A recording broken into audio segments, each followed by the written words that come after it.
The primary objective of the healing process is to fill the gap created by tissue destruction and restore the structural continuity of the injured part.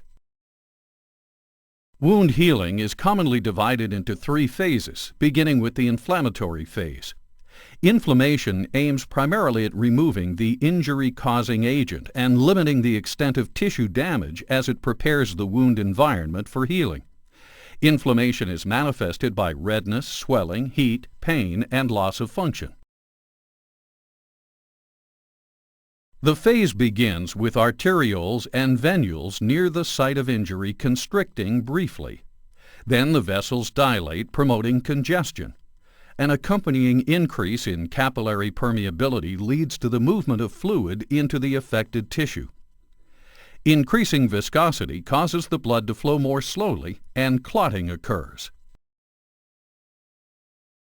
Phagocytic white blood cells, or leukocytes, emigrate through the vessel walls into the inflamed tissue, where the leukocytes engulf and degrade the bacteria and cellular debris in a process called phagocytosis.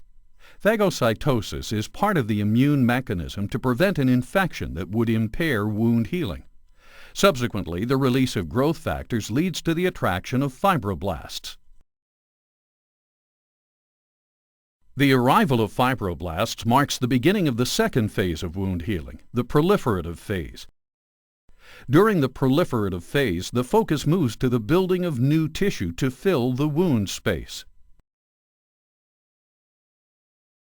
Fibroblasts are connective tissue cells that synthesize and secrete collagen.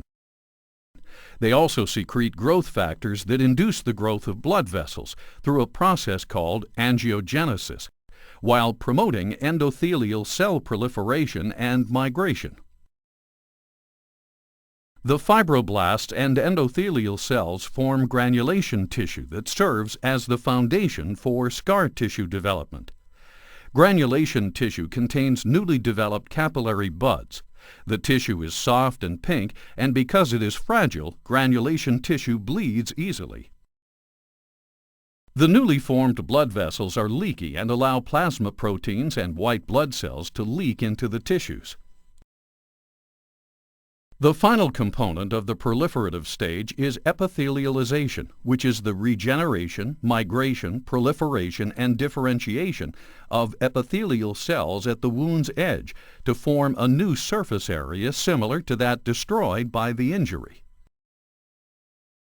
By the end of the proliferative stage, white blood cells leave the wound site, edema diminishes, and the wound begins to blanch as the small blood vessels become thrombosed and degenerate. The third phase of wound healing is the remodeling phase. It begins after about 3 weeks and can continue for 6 months or longer.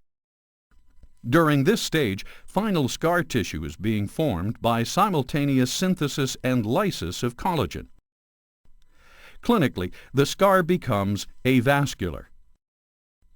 Scar tissue may achieve 70 to 80% of tensile strength by the end of 3 months. Wound healing consists of filling the gap created by tissue destruction, followed by restoration of the structural continuity of the injured part through 3 phases of healing: the inflammatory phase, the proliferative phase, and the remodeling phase.